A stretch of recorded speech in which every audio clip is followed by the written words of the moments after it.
La parole est à Monsieur Andric Davy pour le groupe La France Insoumise. Merci Madame la Présidente, chers collègues. En première lecture, j'avais déjà exposé nos réserves concernant cette proposition de loi. Certaines d'entre elles demeurent après son passage en commission mixte paritaire. Cette proposition de loi fusionne les filières à responsabilité élargie des producteurs d'emballages ménagers d'une part et des producteurs de papier d'autre part. Avant de s'interroger sur la pertinence d'une telle fusion, je voudrais revenir sur votre conception des déchets qui irrigue la proposition et qui est incompatible avec la nôtre.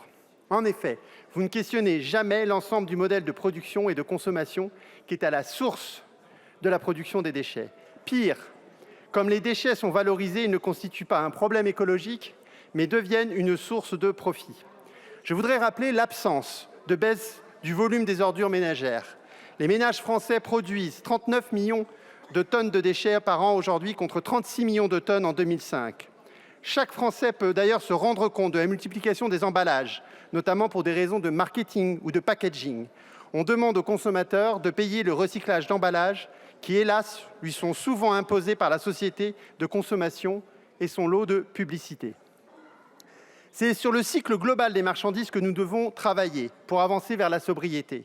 Alors que le GIEC a rendu récemment encore un rapport alarmant sur le climat et qu'un vortex de déchets s'étend entre le Japon et les États-Unis sur une surface d'environ 3 fois la France, nous devons changer de façon urgente de logiciel. Il est essentiel de réduire la quantité de déchets que nous produisons et le meilleur déchet est celui que nous ne produisons pas. Des solutions existent. Par exemple, il est urgent d'interdire immédiatement les plastiques à usage unique et le suremballage, de rendre obligatoire le recyclage et le compostage, de généraliser les consignes, de développer les filières de réutilisation des matériaux, mais rien dans cette proposition de loi ne permet d'avancer dans ces directions. Mais venons-en à la fusion. La filière à REP des emballages ménagers couvre 5 matériaux d'emballage, papier, carton, plastique, acier, aluminium et verre, alors que la filière papier couvre tous les imprimés papier, gratuits ou non, ainsi que les publications de presse et les imprimés découlant d'une mission de service public.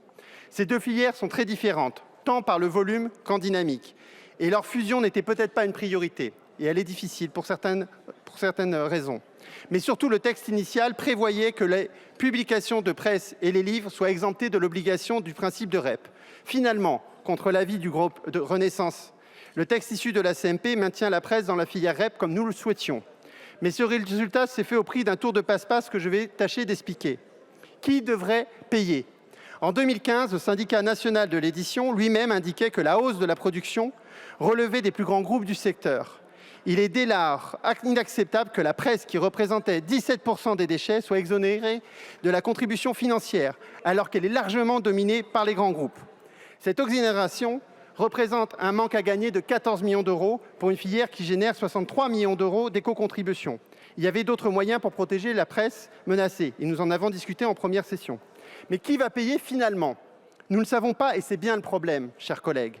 Actuellement, le Code de l'environnement prévoit que les producteurs d'emballages ménagers, ça a déjà été dit, prennent en charge 80% du coût de la gestion publique des déchets d'emballage contre 50% pour la presse. Le texte présenté aujourd'hui recourt à une astuce pour reporter le problème plutôt que de le régler. Il propose en effet que les niveaux de prise en charge des coûts ne soient plus inscrits dans la loi française, mais fixés par décret. Qui va accepter de compenser l'exonération accordée à la presse ? La proposition de loi issue de la CMP est hélas muette sur le sujet.